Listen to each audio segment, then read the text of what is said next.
We'll go ahead and get started. And this talk is about occupational therapy services. And then we're going to hit quite a few things today. We're going to talk about occupational therapy across the age span and activities of daily living, like getting dressed and that kind of stuff, social skills, and sensory and behavioral difficulties. So we have a lot to do. So when we think about your kids with X and Y chromosome variations, we're really interested in what their motor skills are, and I'm particularly interested in that.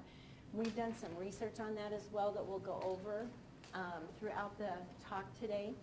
So when we're looking at motor skills, we want to figure out if they're related to your kids. We're doing activities of daily living and things like that. We're going to also go over the research project, and then we're going to talk about sensory processing and using sensory-based strategies, sensory diets, and coping skills, and then some behavior suggestions. So if you guys have questions along the way, feel free to just raise your hand, and we can kind of make it pretty open. And then we'll talk about school and home recommendations as well.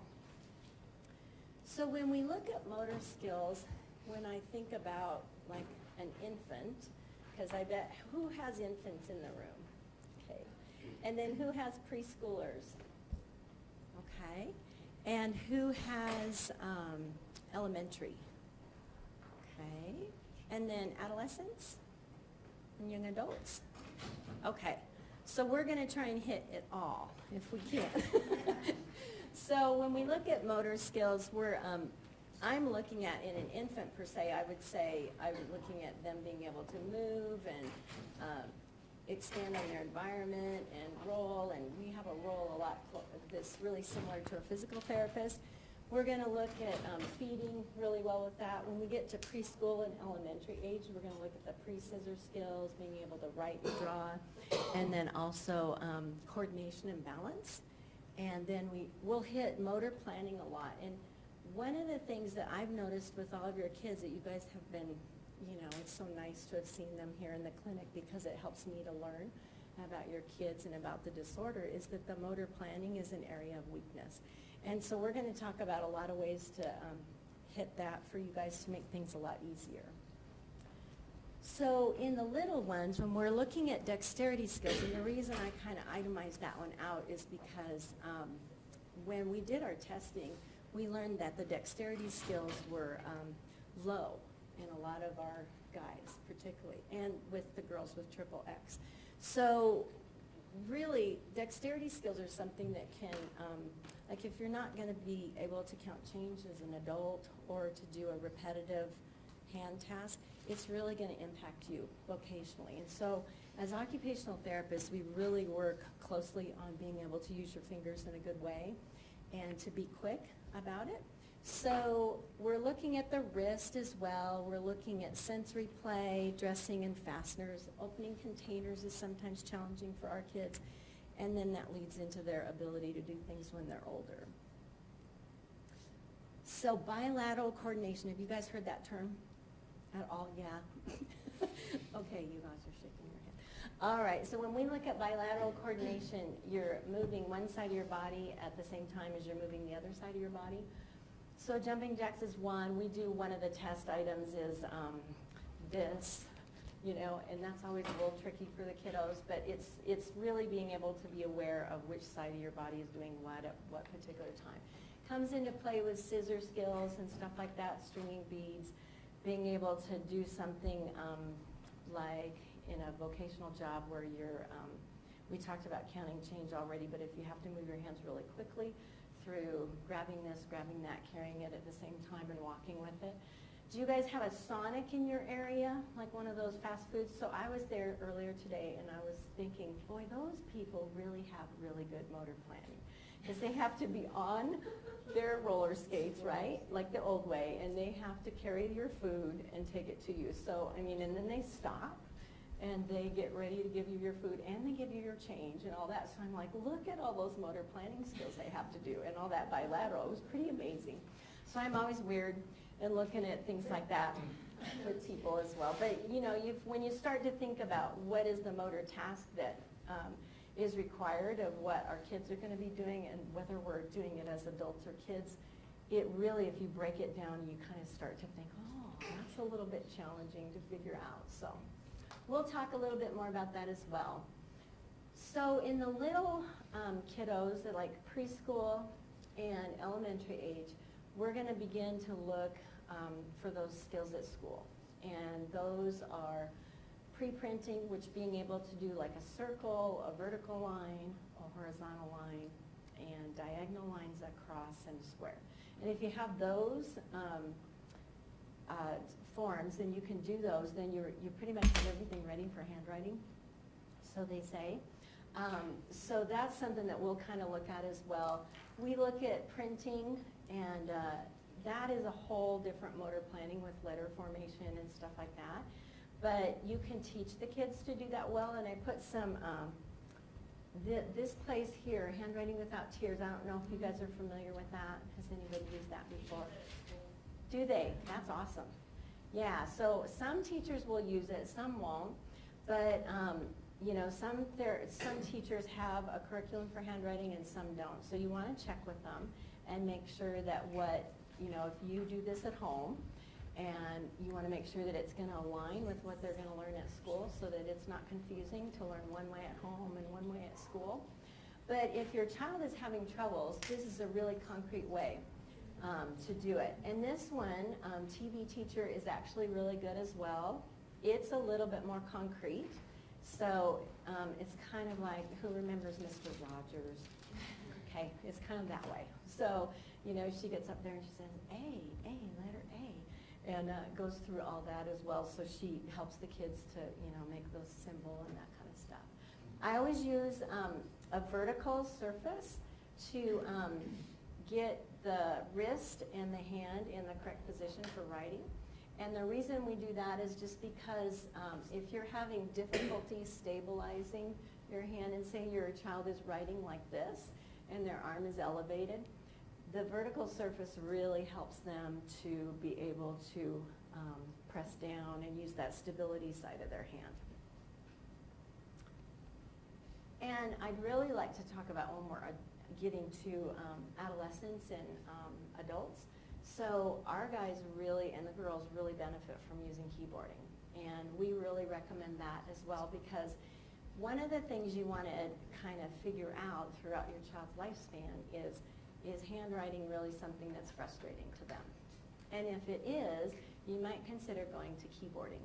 So I would kind of, as a rule of thumb, I mean, Dr. Tartaglia and I have talked about this, and I think about by age 3rd grade, and I used to be in the school system, so that's kind of where we had that ending, that kind of golden time that we thought about keyboarding. And if they were really struggling by then, we would really start to teach them to keyboard and see if they can do part of the assignments on that and adapt it, just to reduce that frustration. So they have different, this is a big mouse that if you have decreased motor control, you can use that pretty well. And the keyboards, keyboards that we use, a lot of them are in QWERTY, but this one's ABC order, and that one can be helpful as well. And there's a, has anybody heard of that keyboard software thing that's called Sunburst, and it's called Type to Learn? So that's a good one. It's really good for the older kids because it's like a video game. So they're working on getting their hands placed on the keys really well, and you have to get like 100% accuracy with it, I think. But it actually is really great to teach keyboarding. That's a website? Actually, you can buy it there. It's like $29 or something like that, the software. You can download some, I think they give you like 3 months downloads. You know, you can have that download for that amount of time. But it works really good, and it's more fun. Mavis Beacon typing is not very good. Yeah, kids hate that. What was the name of it? Sunburst.com, and that's the company that does it, but the program itself is called Type to Learn. They have Type to Learn Junior, which is for the younger kids, and I'm not as much of a fan of that one, but regular Type to Learn is really good. Okay. What age group would that be, Type to Learn? You know, I've done it with elementary, so I'd probably say 2nd, 3rd grade up to adult. Okay. Yeah, works really good. All right, so when we talk about praxis, that's another word that SOTs use that talks about motor planning. And so in order to be able to do all of these cool things down here and engage in just everyday life, you have to have pretty good motor planning. So when I break down motor planning, I'm thinking of the idea or the ideation phase where you're coming up, I have an idea of what I want to do. And then we look at the sequencing and then the actual execution of it. Whoa, this is touchy. And when we do that, occupational therapists are really good at looking at, like we talked earlier, looking at what are the motor demands that you need to have in order to be successful at getting dressed or something like that. And we'll break it down and figure out how to help your kids do that as well. You guys probably do it as parents every day. I mean, I'm sure you say, well, put your arm in the sleeve first, and then, I'm sure you give those verbal cues, but you just might want to consider, is your child having trouble with that because of a motor difficulty, or is it just an avoidance issue, or what kind of thing do you feel like it is? But this gives you another idea to consider. So Nicole wanted me to talk about our research a little bit, and we have a poster out there about the research that we did, and it's more, that's from about 2011, and we looked at motor skills, IQ, and adaptive skills, and everybody remembers what adaptive skills are? Okay, so adaptive skills are, it's when you fill out the Vineland, and they give you that big questionnaire, and it's about how do you do getting dressed, do you do some community-based activities and go to the store, what's the socialization like, what's the gross motor and fine motor skills and abilities that you have. So we looked at all of that, and then we looked at visual motor integration too. When we looked at the motor skills, that's the Brunix test that we did, and we wanted to see, like, what, is there a difference? Is motor related to being able to dress yourself, or is it not? Is it related to your intelligence? We didn't know. So we took and looked at guys with Klinefelters and guys with XXYY, and we wanted to evaluate how age, IQ, and adaptive skills relate to motor skills. And we looked at the ages of 5 years to 19, and we topped out at 19 is what we felt. The little ones that we saw that were, infants, we decided we would wait until they turned 5. And this study has been going on since 2004 from Dr. Dr. Tartaglia's research at the Mind Institute, and then she just brought all that here. So we have a lot of motor results and all that now. And originally when we did it in 2011, I think we had the total number of kids we had for the motor part were around 20 or 9, and now we're up to 60. So thank you. So it's really good to see. And we we didn't put them in the study if they had another genetic disorder, because we just wanted to look at these two.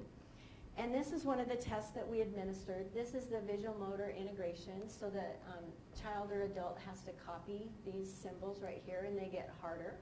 And then this is the visual perception, where there's no motor involvement at all. And they just have to look and find the right symbol and they change it a little bit. And then this one is motor coordination, where they have to draw within that specified boundary and not go outside the lines. So we looked at that one, and this is kind of a confusing slide, but we're just about ready to get all the statistics ready on this, and so this is the only thing we have finished so far from 2013. So we're in the process, and it's a little confusing, but basically we had some good numbers. We have like 62 guys with Klinefelters for IQ and 46 with XXYY. And then on the motor test that I did, we had 60 with Klinefelters and 46. So we jumped from like a sample size of 9 up to a really healthy sample size. And when you compare all that, you're looking over here to see if there's a P-score of 0.004 or 5 or below. And this one right here is statistically significant when you look at all this. So what it means is that when we compared IQ and age, There was a little bit more difficulty for the guys, both with Klinefelters and XXYY with that motor coordination. So this subtest right here, okay? And so we're gonna try to piece that together and figure out, well, is that related to getting dressed and that kind of stuff? And the reason we do this is because we wanna publish an article, hopefully, that talks about it, and then that can help physicians in understanding what services your kids might need, and then also promotes OT as a needed resource.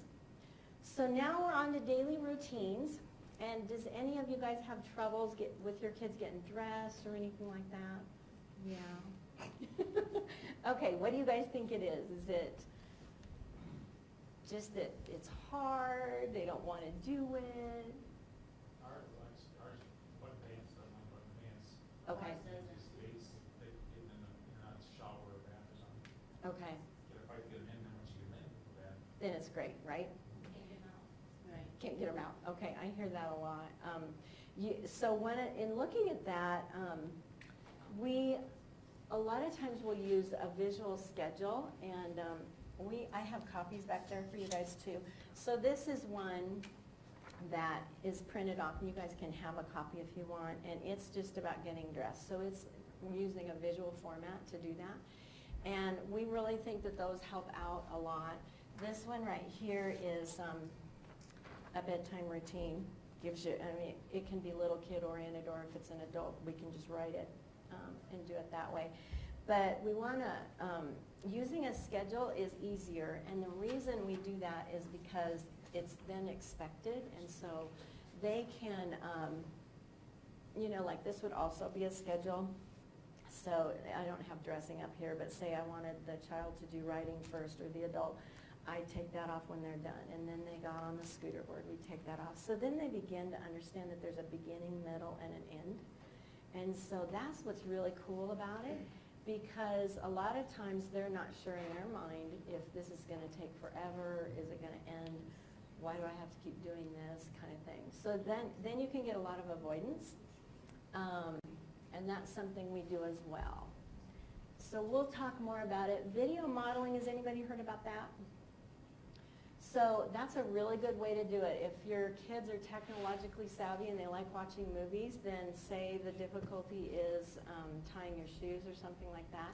You can take your iPhones now, or iPads or whatever, and make a video of the family getting their shoes on and show the tying process kind of slow, and then go through the next family member and then replay it for your child to watch it, and then that's a way that they can learn it as well, okay? And it just breaks it down. Practice and repetition is really important as well. So when I teach, oh, go ahead. Practice and repetition, is like timing also important? No, I think just repetition, like being able, and we'll talk about that too. So, and I might be able to address this with this. So chaining is what occupational therapists are trained to do. We all do this, I'm sure you guys think about it. So when you first helped your child learn how to put their shirt on, you put the shirt over the head, right? And then you said, here, there goes your arm. Yep, put it in there, and you gave them a tactile cue to do that. And that's kind of a forward chaining method where you started it, and then they did part of it, and you reinforcer-wise, you're gonna be, yay, that is so great, and you're gonna praise, praise, praise to get them to do it. Oops. And then when we do a technique, though, called backward chaining, and backward chaining means that they just really, if your child really is having a hard time with dressing, what you'd want to do is you do most of the task, and then you leave that very last step for them. And then, they finish it, they get the praise. And then the next time, you do that for a week, and then the next time you're going to leave the second to the last step for them to do, and you're going to backwards it up until they're doing the whole task themselves, okay? And dressing is one of those things that has to be done in that specific order. You're not going to put your underwear on after you put your pants on. So you want to make sure that it's happening in the same order. And this is another way that we teach dressing too, and that kind of stuff, or any kind of self-care activity. And it's like work systems. When I come to work, I want to know how much work do I have. You guys are probably the same. What is it? How much work do I have? And then when am I finished? And what happens next? And so this is a website that's really great if you want to use visual strategies to help your child. It can be used for homework. It can be used for, you know. You go back to- Oh, sorry, did I do it again? I'm so sorry. This is touchy. Okay, so it's through Chapel Hill, and it's actually designed for kiddos with autism, but it works really well. And, you know, you don't have to have autism to do that. So I know you're gonna address the behavioral part later, but Uh-huh. some of the challenges I have is that with this dressing issue, is Yeah. that she can perform the task with the OT. The OT says, oh, she can do great, she can take it on and off, she can do this, she can do that, she can do this. We get home and she can't, She won't do it, yeah. you know, and it's, I can't, it's too hard, it's too, you know. Yeah. How do you transition the skill that's taught by That's the it. OT? Yeah, exactly. So she has the skill set, but then we get the Mhm. resistance at home because it's a challenging task for her. Yep, And if it's challenging, she doesn't want to do it, yeah. but we have to get dressed. Exactly. So are you gonna address that later? I am. just brought it up now because it's in the. Absolutely. No, what I would do is I would talk to your OT and have you do the dressing in the clinic session and have the OT stand back and watch and see what she does. And then that would be a good learning thing for both the OT and you to do, because you could show, look, this is what happens. You know, because I mean, we only see your kids for a short period of time. We don't live with them like that. So that would be a good one. And then sometimes I will also, I'll show you on the next slide when we get to these visuals here, but you could do it that way, or what we could do is have some, like a visit in the home with the OT and have them come out and do dressing, and I think that's almost the best way. Because a lot of times, so you have to think of it too, how odd would it be for you guys to go into a doctor's visit and figure out how to put your clothes on if you didn't know? I mean, there's no context with that, you know? So you're trying to figure it out, but it's not in your morning routine, it's not your bedtime routine. So you might want to consider having somebody come to the home and actually do it from your dresser, your closet, and that whole thing. And so this is how I teach it. Like, for example, this right here, I would put, you know, a picture of shirt here. I would put pants and shoes. And then I would have them load up their dressing articles in that at night so that it's all ready to go. And then in the morning I'd say, oh great, you're gonna put your shirt on, here it is. Let's do it. And then you take that bin and you put it away so they'd know that she has 2 more things to do. Does that help? And if you want to do it in a drawer system, whatever they like, you know, and whatever works. When I've used this one right here, this is really great for homework or just even a school task if there's some avoidance.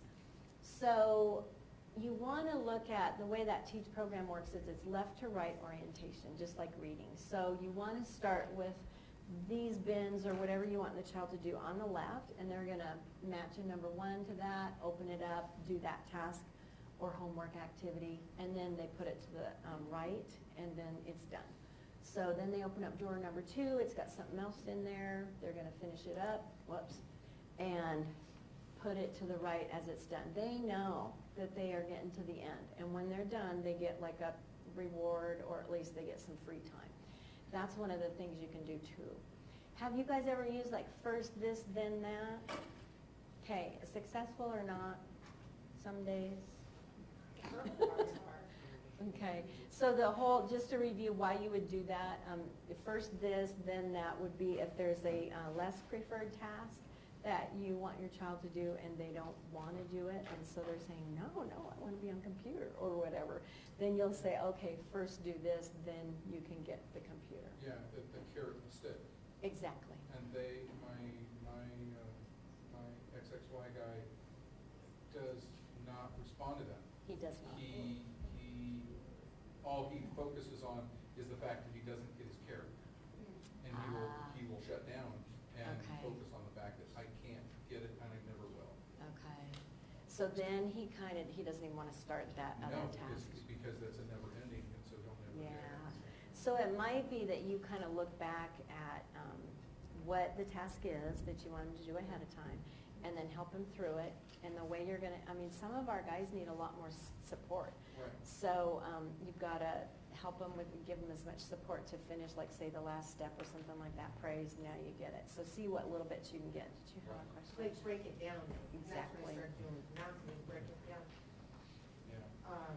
But if they've never if he never starts the project and we give him the carrot, he never wants to start the project. Exactly. Once we get him started on the project, we Yeah. can say, this is over, then you can. Yeah. And that was an interesting Yeah. realization of, well, You that might- was I break it down in counterproductive. I break What's it that? down in babies, like when I Yeah. tell him, go clean your room and Yeah. said, go pick up your dirty laundry. Yep. And then sometimes if he's really frustrated, Uh-huh. then I'll say, okay, well, in a little bit, we'll come back and we'll do the toys. Give him Yeah. like a little, is that okay to do that? That's Give him a little totally bit of a break? appropriate, you're being a good OT. I mean, and then we do that That's too, what I know. because a lot of it is that they get overwhelmed by what it is. And which seems silly to us because we probably, can manage a lot of things at once, but it's really hard on them. Well, yeah, the fun one is just do your homework. Let's do your homework. Yeah, Oh, it's death. yeah, it is. I would go back to that drawer system. I put the homework in there and I do a break in between. Right. I would, or if you have to reinforce him socially by something, yeah, You get this. yeah. Oh, yeah. You're gonna, that's the only way I'd get through that. Uh-huh. One way that I've seen, that I've Yeah. been able to work with it is, okay, we're gonna do homework for 5 minutes. Perfect, or okay. 3 minutes, if that's all they can do, or do 2 problems, Mm-hmm, Right. okay? And then you get a break. Extend it. yeah, Okay, now we're gonna do it for 10 That's minutes, perfect. and then you get a break. yeah, yeah. Yeah, it's just a matter of getting them started. Exactly. So the other fun one with the Uh-huh. daily activities Yeah. is the routine of, do I have to do that every day? Yeah, you do. Yes, And- you have to brush your teeth Yeah, you every do. day. Yeah, the other thing is that, like, if you put it in a schedule, we've just learned, and there's been some research to support, like, if it's in a schedule like this, then they can't argue with that, because that's an inanimate object, okay? And that gives you guys power, okay? And the reason it does is you can go, I know, isn't it a bummer? I have a schedule too. Well, what's next? So, you can come up here and say, like, first we're gonna do this, and finish it and go, oh, great, you got that done. There's only this many more. Be really cognizant of only loading up their schedule to be really short at first if they're really having a hard time, because you're going to only get through 3 pictures maybe. And then say, great, you're done. That was awesome. And do that kind of a thing versus putting together like, a huge long schedule of, dressing, brushing teeth, backpack, feeding, that's going to be too overwhelming to them. Any more questions or comments on schedules? Okay. So sensory integration is something that OTs do, and I don't know if your kids have had this service or not, but we work with babies up through adults. When we are looking at sensory integration, we're really looking at the neurological process. So it's a theory that describes that relationship of behavior and neurological process, which is hard to describe, and it's hard to get some quantifiable information on it. But we want to look at how we organize sensation from your own body and how you use your body effectively within the environment, okay? So we all know that if we go to like Chuck E. Cheese or something like that, and there's like 8 birthday parties going on, I mean, who is great with that? That can be really challenging, right? So you can see how the environment can impact how well you feel or how well you adapt. And in occupational therapy, we're all about the kids or the adults having that adaptive response. So not being a product of their environment, but being able to perform as well as they can. When we look down here at self-regulation, that's another term that's come out of the neuroscience literature. And it's really more related to calming and anxiety and things like that. And so there's a lot of terms that are really thrown out there about sensory integration. We'll kind of talk a lot about those as well. So you have to talk about the brain a little bit if you're going to talk about how do we respond to sensory information. And our brain, the sensations come in here, they register it. We're going to go to all the lobes of the brain. And what happens is that your brain figures out if what you're doing is important or not, if you need to pay attention to it. If it's something you need to pay attention to it, you will. If it's something that you don't, you go, oh, that's just that fan, I don't need to hear that right now. I'm going to tune that out. Then you'll tune it out. But our kids have, your kids have a little harder time with that. Sometimes it's that impulsivity that they, they're always responding, always on the go with that. Or they get sensitivities, and then that gives them a behavioral response. Does that make sense? Does everybody kind of figure out how that works? Yep, talking to the choir. Okay, so when we look at sensation, we're also looking at our tactile sensation and how we discriminate touch. So discriminating touch can be firm touch, light touch, and those kind of things. Some of the kids, like if they have significant sensitivities to tags or things like that, that can be really bothersome. If you think about how, if your tactile system is heightened and you're not able to get through, to ignore and decide that that's not, something you want to pay attention to, you will pay attention to it all the time. Do you think then that, like my daughter's like that, and just cut the tag off and don't worry about it, or at some point, it's good for her to start to feel that and learn to ignore it? Yeah, what I would do, we all have those sensitivities. It's whether or not the sensitivity with your child is across a lot of areas, and how bad does it bother her? Well, we can't get rough clothes or anything. Oh, you can't, Not be yeah. soft as- So I would say that, as an occupational therapist, that's a little bit of a red flag for me. So I would think, I would want to treat her tactile system and her proprioceptive system, and I would want to make it so that she can tolerate touch and be okay, so that you don't have to just buy one pair of shorts. Because what happens is, it's real sad, it can be in our population of X and Y chromosome difficulties, but also other kids, when you get anxiety too. I've treated some kids that haven't worn shoes for 3 years. And what happens is you want to just be mindful as parents, because if they get bothered by the tags initially, and then it goes to, I'm only wearing this shirt, and then I'm only wearing this pant, and then I'm not sleeping in anything, and they're of an age where they can go to sleepovers and that kind of stuff, they're getting more restrictive on what they're going to wear.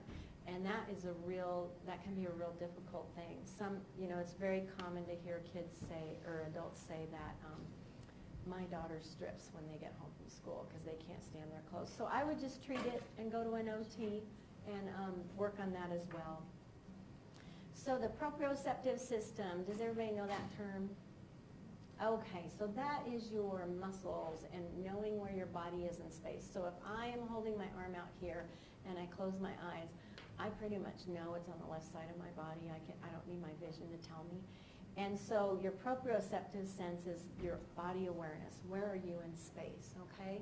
It works with our balance too. If you, with your balance, you need to be able, like if you're going to stand on one foot, you need to be able to know through your proprioceptive system that you can do that.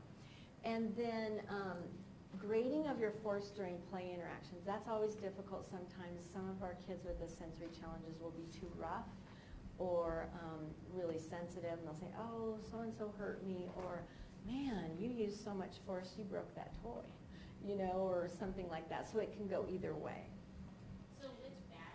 My guy is rough, and we teach him easy and soft, and Yeah. he doesn't get it. And he Yeah. doesn't know where to go with Is that. he an OT? He is. He is. I would, Ask them to focus a little bit on that.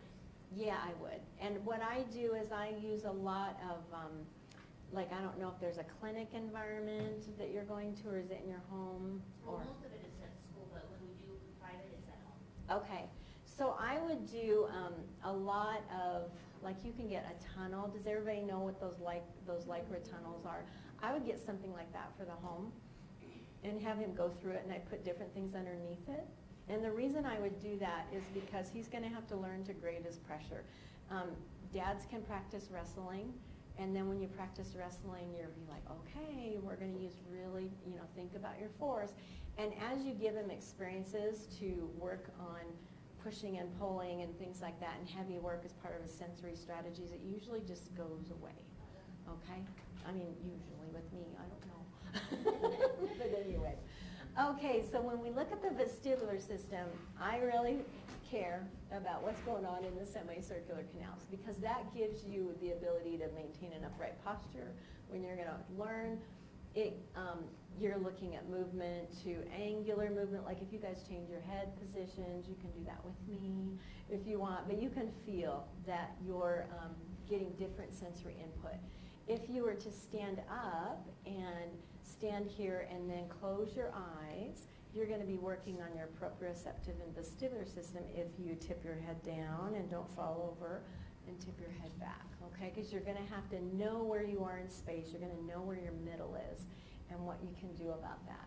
So sometimes our guys don't like vestibular input as much, and they'll only swing one way and stuff like that. And we go ahead and work on it in swings as well. So who knows people like this? Okay. So some people really like that sensory, right? And they just want to seek it and get it all the time. You can seek sensory input through your mouth. You can seek it in movement activities like this. You know, I'd say this is movement and vestibular. Crashing, always wanting to crash to the floor, always pushing too hard, those kind of things. You can seek tactile input by just messy play. So those are kind of some things. And there's a lot of people that seek that input. And then this one, it just cracks me up. And so this one is really not registering anything at all, okay? So you're kind of walking across, doing your own thing, right? Oh my gosh, there's somebody there. And so some of our kids do that too. Some of us do that if we're tired and that kind of thing. And then sensory avoiding, I love this one about Monk because he really likes to avoid and get in the periphery. And he doesn't really want to be out in the mainstream of anything. He's just like, yep, you go ahead and that kind of thing.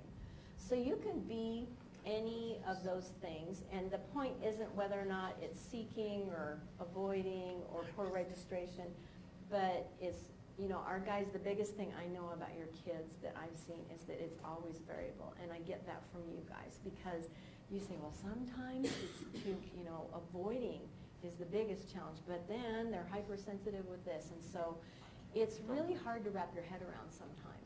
So that's one of the things I would just say that your kids are really variable. So sensory difficulties can really cause anxiety, and I don't know if that's an issue with some of your kids, but you want to really look at that. And difficulty with transitions, not being able to complete the self-care tasks, refusal, tantrums, and meltdowns, okay? And this is the best way I know how to describe it. So I don't know if you guys have ever seen this, but if you look at sensory events over time, like throughout our day, we're exposed to a lot of sensory input. And some of us start out in this low arousal area, and then, you know, what do? We get coffee, right? I mean, we all are there, right? Coffee gets us up to here, right? And then if we're too hyper, we're up here in this sensory overload area, okay?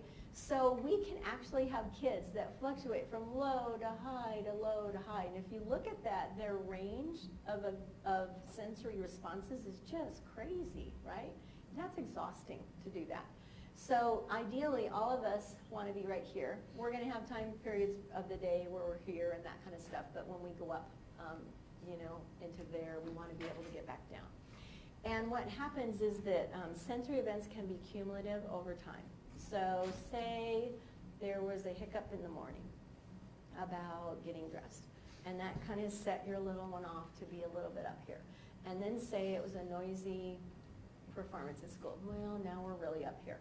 And then say you got calmed back down when, you know, you got to be in the classroom or whatever, and you got down to here. But then you had multiple stuff, and pretty soon they're just in that hyper-arousal state, and you just can't talk to anybody when they're there, okay? And the reason being is that that autonomic nervous system is just going chaotic. And so what you have to do is wait for them to calm down. Some kids will go into sleep. They'll just shut down completely. And you probably know that from yourself. If you're just exhausted, you've been burning the, you know, energy too much, you're just going to sleep. And so we want to kind of look at our kids and figure out where they are. You can probably see yourself in this as well. And we'll talk about that too. So changes with sensory processing.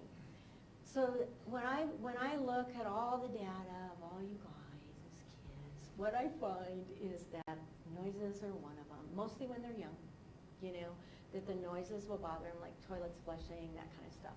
And then if you go to a crowded environment, you'll say, can't do that, it's a little too overstimulating for them. They have some, when we do that sensory profile test, you guys have shown sensitivities to movement. And of course, the low muscle tone is always there, just because that's genetically what's going on. And then difficulty coordinating, and then those tasks can impact how they function, right?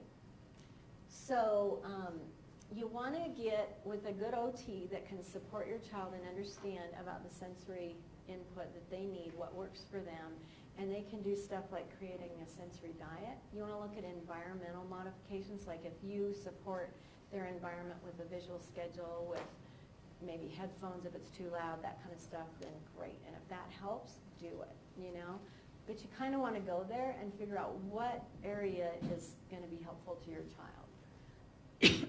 Okay, so this one is looking at, I always like this one because you want to be right here. A lot of our kids that are avoiders are going to be over here in the low area. And then they're going to have different things that shift them to the higher area. But you kind of don't want that, right? Do you have a question? On the slide before, you had listed sensory calming activities. What would you put in? We're going to get to that. I'm just going to explain. Yeah, we're going to get to that. So you want to be here. So all of our days, we're going to be all around this curve, I guess is the point of this slide. It's okay to be low sometimes, it's okay to be high, but you want to adapt, okay? And you can't do good learning unless you're kind of in the middle here, okay? We all know that. So in looking at modulation, modulation is another big term that talks about how we respond to the sensory events in our environment. So do you get over-aroused to where you have to shut down and you're too upset, or do you avoid it and you're just in the periphery, or can you tolerate and adapt appropriately? So a lot of times as parents, I feel like you guys have a need, or the child has a need, and then they feel upset, and then the adult is so great. Moms and dads are awesome at saying, yep, I'm going to fix that for you right here. And you help give them those sensory supports that they can't seek, right? Because you're their sensory supports. A baby is the same way. I mean, you're the sensory support there. And then the child's content and everything's cool. So ideally in OT, we want to teach you, I mean, you already know how to do that. You may need more skills with it, or like, oh, I've used this before, it doesn't work now, what can I do? And then we want the child or the adult to be independent with it, okay? So the sensory diet is a concept that came from this occupational therapist. And what it is it's basically routines. Let me get to this slide down here. So it's going to be something that looks like this. So an occupational therapist would come up with this for you if there were some sensory integration difficulties and modulation difficulties. So that means that the not able to respond to the sensory demands, your child or adult is having a really hard time. So we'd say, yeah, in the morning, since your child's on low, go back and do some wake-up activity. And then we might say, choose some crunchy breakfast foods, get some snack, different things like that to help get your alertness level up. And then we might put in some different things at lunch and say that your child melts down about afternoon time. And some of our guys do, and girls, because they're so tired, you know, because that fatigue is a big issue. Then we're going to want to really support your child a little bit better. So we might suggest some movement activities. We might suggest a cozy corner in the room, that kind of stuff. Okay? So as occupational therapy, we are going to be looking at, this is a big one. When you think about sensory input, you want to think of how much intensity of input are you giving. And then you want to think about frequency, so you're just going to give it once a day, or you're going to give it twice a day. When we design a sensory diet, it is really about every 2 to 3 hours. And the reason we do that is because it has a latency effect. So if you do some heavy work activity, like you go running or something like that, it's going to wear off in about 2 to 3 hours. And then if you need, you know, if you're hyperactive and you need that movement again, you're going to have to get that in another way. The duration is how long, and then we also look at rhythmicity, and that's along with that motor planning, like being able to be fluid about your motor movements and what you want to do. How do you do this with school-age kids, elementary, middle school? So what I do is the occupational therapist at school can design some sensory strategies for your child when it's needed. Like I would look at the school day and I take some data, you know, in a way, and I would go back to looking at how they are at lunch and find out when the problem times are and see if they can get a sensory break of some sensory activity while they're doing some school tasks. Like for example, if it's bothering them to be in the line to go to the cafeteria or something like that, you could have them push a heavy cart. You could have them carry some paper, different things like that. They're getting some heavy work by that, and that's going to help them to calm their nervous system, okay? And I would just implement it as best as you can, you know, in the day, and your OT can help design it and kind of figure it out. I've done job tasks at school and stuff like that as well. Does that make sense? It does. It's just a matter of Getting it done. Getting the school to buy into the fact that, Yeah. hey, my son needs OT. Yeah. You know, it's one thing to say, oh, well, that's not integral to their learning, so it's Ah. not work on the provider. Well, I'll tell you, all it takes is to have a few meltdowns, and then it's integral to their learning. You know, I hate to say that, but it's the truth. You almost, I mean, you don't want your child to be failing or anything like that, but if there's a big meltdown and you start to realize, oh, it's in the morning, it's right before math, maybe it's math, you know, and it's such a challenge in the school system sometimes because they just think it's avoidance, and a lot of times it's not. Your kids really need that task broken down. They need to know what it is, and you know, you can use, sometimes I've even used like silly putty or theraputty while they're doing math so that when they're frustrated, they can like hold on to that and just rip it to shreds, and that helps them to get, you know, be able to get through it. So I would really talk to your OT and do that as well and see what you can get. When you look at being able to have that higher learning and to do the academics, you have to have all of this going on, and you have to have it working pretty well to get your sensory motor development and then that perceptual motor development.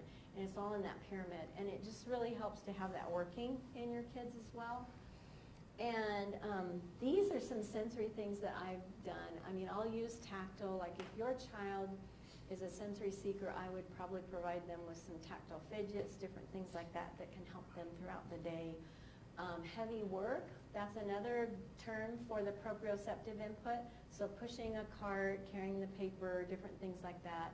Maybe for a middle schooler or a high school, they get PE at the first thing of the day. And the only reason you do that is because then that would help them to get their alertness level at the just right state to be able to adapt and learn. Maybe it's afternoons where you put that, you know, and kind of look at that and see. And then music is really helpful as well. There's some different programs that we use for the auditory defensiveness that are really good. Oral proprioceptive, that's a good one. And what that term means is that when in your brain you have oral sensory, you know, you get a lot of feedback from your mouth basically. So it's mapped all across your brain, and when you seek out and get like drinking from a straw or crunching foods or Without something. eating your shirt. Yeah, that's oral proprioceptive input. So they're getting it in the wrong way, you know, you don't want them to do that. So this is what we call that. Some kids, you know, I've just had a slew of kids, not with this diagnosis, but with another one that, like, they'll eat a lampshade or leather, and I'm like, really? Or carbon? So what happens is there's a behavior component to that, and then there's also a sensory component. Usually it starts because of a sensory need, okay? So they need that deep proprioceptive input. So you might think of gum, you might think of jerkies, different foods like that, because that helps to work the jaw muscles So and get at them to calm. school, he got gum, but he doesn't use it like he's supposed to, so now it's been taken away. So now he doesn't get anything. Oh, I would do like an oral fidget box. You had us go to the sports bottle. Yep. And that worked really well, because when my Did son it? would transition from class to class, He could just take that. he would, yeah, I mean, every time he'd be out with his shirt wet. Yeah. So he took a sports bottle of water, He has that too, and he chews. or a straw. He has chews it. The straw is gone by the end of the day, so. Oh, that's wow, nice he's that- chewing all the way through it. His arms, this year would be gone by the time he got home. to sleep. Wow. Yeah. So I'd work with your psychologist at the school and your OT, and what I would do is I would put some, you know, you'd almost have to do a behavior mod plan with that. So I would say, oh, I like how you're drinking, and get, say, great, you did it appropriately, you drank out of the bottle, that's great, it goes away. And then, oh, it looks like you need to eat again, and help him to understand, or he or she, to understand that, you need some crunchy snacks or things like that as well. And then go through visual and that kind of stuff, but I'd work with them and see. All right, so this is kind of tantrums and meltdowns. We talked a little bit about that, and I think we're just about done here, but calming activities, really it's a lot of that sensory input that helps to get that alertness level down to that just right state. So it kind of needs an OT, I really believe, to kind of look at where your challenges are in the day.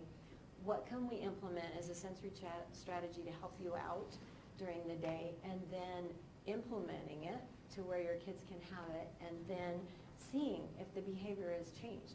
Not everything is going to be triggered behaviorally from a sensory trigger, but you kind of want to, I guess my thing is to alert you to think about it and see if there is a sensory component to that behavior that you're seeing. Okay? My son saves it until he gets home. He maintains so well at Yeah. school, as they talk Yeah. about a different child, and Yeah. my child at home, everything is going wrong. Exactly. Everybody's mean. Yeah. And it's because they don't want that peer, they don't want to be known as the kid that's having the meltdown, so you're safe and you can, do it when you're Right. safe. It's like, oh boy, I get it. Yeah, definitely. Uh-huh. Yes, I just wanted to know for your resources, do you have the PowerPoint online? I do. I believe, Jim told me he put it online. Okay, But great. if not, I can give it to you for sure. Uh-huh. Well, Jim had said that this session was being recorded. It'll be Oh. about a month to 6 weeks, and then this Okay. will, with the PowerPoint, will be on. Oh, so it's not together. Well, if you guys want it. No, it will, Oh. this presentation with the PowerPoint will be available. Okay, good to know. Uh-huh. I just think it would be great to email all these resources to the OT we're working with. Absolutely. So- Yeah. If you want to, you can write down your email, and then I'd be happy to do that. If somebody wants to generate a piece of paper going around the room, I'd be happy to do that. These are programs that I would do. Stick Kids is one, and it looks, Stick Kids is one that works really good. I use these cognitive strategies too. This one's got a folder in it, and it's got a 1, 2, 3, 4, 5, and it shows a really dysregulated individual at 5.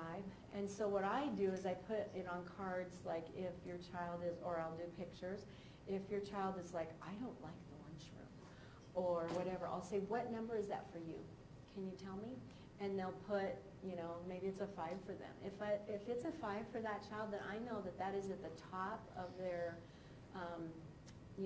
they've had it up to here, so I know that that's a big one I need to work on. And we talk about, okay, so if the lunchroom bothers you, what kind of sensory things can we do to help you out when you're in there? And then we work sensory coping skills to help with that. The zones of regulation, you get a CD with this, and it is basically about what's a rest area emotion, what's an emotion that you can go with, what do you need to slow down, and what do you need to do to stop. And it's really good. You've got reproducibles in there as well. This one's more for anger, for a teenager or an adolescent or adult, getting mad and what are you going to do about it kind of thing, and managing those emotions as well. And then this is one that I'll do, so we always do think it, say it, do it, and if your kids are really impulsive, I'll go, oh, I can tell you have a great idea. I can tell you're thinking, and I'll do this. And then I'm like, this gives me like 3 seconds, right? And I don't know if this would be helpful to you, but it gives you 3 seconds to go, oh, and then kid tells you, and then say it, and then they do it, okay? And that really helps. And then I can say, oh, that's not really safe, what can we do different? The 5-finger approach is something I use too. I work with a lot of kids with Fragile X too, so I'll say, you need to settle. You're getting a little bit hyper-aroused and you need to settle. What can we do? And so then that's my tactile symbol for them to understand that, oh, okay, mom or dad is telling me to calm down. And then you and them come up with a strategy together, like, I need to go take some space. Great. let's go take some space and then come back and do it. So it can be 3 fingers, 5 fingers, whatever you guys want to do, but when you're in the moment, you're not going to pull out a picture cue card because you can't find it, right? And they're melting down. So you have to have a strategy that's a gesture-based kind of thing. And then this is the alert program. It's really great. That talks about your alertness level being low, just right, and high based on a car engine. I use it with Winnie the Pooh a lot, and I'll say, Pooh, is it just right? Tigger is too crazy. And, you know, which he is. You know, he's always bouncing on his friends, and nobody likes that. And Eeyore is too slow. And so that gives them a preschooler and an elementary gives them a good way to figure that out.